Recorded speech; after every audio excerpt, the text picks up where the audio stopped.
All right. Good morning, Michelle. How are you today? Oh, I'm fabulous. It's Friday. It I is Friday. I hear you on that. So I'm really excited to chat with you. I've actually already have a couple of positions in mind, but before I start telling you about opportunities, I want to learn a little bit more about you first. So Of you course. are the HR expert, I hear. So tell me a little bit about your HR background. Oh my goodness, what haven't I done? I've done it for over 21 years. Now, I have to warn you because I'm going to talk your ear off because I'm talking about HR, which I love. Well, let me preempt you then. This we've got to keep this a little short and sweet. Okay. For the recording portion because we're sending this to clients kind of like a digital cover letter. So give me the Cliff Notes version. Oh, okay. I have over 21 years experience in HR. I have done it. My specialty is employee relations, Okay. performance management, contract negotiation, dispute resolution, working with the brokers when it comes to benefits, to get the best possible benefits for the employees in the company. I've also worked with the EEOC, did FMLA, workman's comp, also negotiated with unions in Great. regards to employees that are on unions. What Fantastic. else have I done? I've built employee handbooks as well. And So let's talk about the size of the companies that you've done these processes for. How many employees size are we looking at? well, when I was at Mid Atlantic Consultant, I grew the company from the ground up. So I started with 5 employees and grew it up to over 2,000 Wow. employees. And with MSN, um, I worked I worked with them, and they had an established employee base, both seasonal, part time, regular employees. All of that together is about 2,500. Okay, great. Now let's talk about the department structure. Did you have folks in your department that were also coming to you, like you had someone for benefits or someone for payroll, or were you always in situations where you were doing it all? At first, when we were small, I was doing it all. I was doing the recruiting, the training, the benefits, all of that.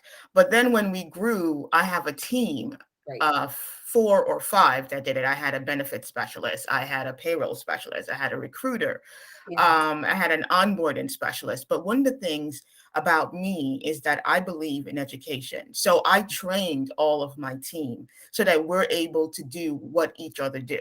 So yes, if someone is absent, we could fill in right away and there won't be a break in our performance or structure. So I Great. believe in support and I believe in teaching um, the employees how to do what each other does. Fantastic. And I absolutely love that. I think that's very important in every department, but most important in HR. Yes. Now, let's talk about, obviously in our HR seat, when we are having this hat where department leaders come to us for our advice. Yes. Michelle, how do I handle this situation? What would you do in the instance of maybe one of your department leaders came to you for that advice and maybe decided to go a different route? How do you handle a situation like that? Our job is to give advice. Okay. Our job is to be that resource for the employees, the CEO, CFO. And that's what I do. And I said, my recommendation is this: if I was in your position, in your seat, this is what I would do. Okay. And it's up to them whether or not they take the advice or not. If Great. they don't take the advice, you still have done your job. Yep. And I have had them come back to me and say, we should have listened to you. And then we have to go back to square one and do what I originally suggested. But for me, your role is to give advice and to teach and build and grow. So you do your job, and it's up to the powers that be to follow through or Okay. decide not to. Fantastic. Now, what HR related software are you most proficient in? UltiPro, PayWorks, Paychecks, ProLiant, ADP, Citrix, I'm going back now, Chronos. I Okay. think I have touched base, but with most of them. Okay.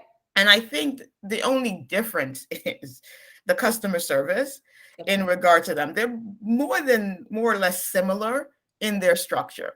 Okay. So if it's something that I have not touched base with, it's easy learning process because I have the experience with so Okay. many.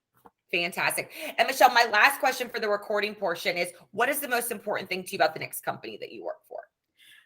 I want to be in a place where ideas is shared and open communication. Great. That's basically it. The most important thing is just open communication, and that's with everything. Employees are lost or saved with the amount of communication you give. Communication is important to me. Wonderful. Michelle, I'm going to go ahead and turn off the recording and chat with you a little bit more if that sounds Okay, good. that's fine.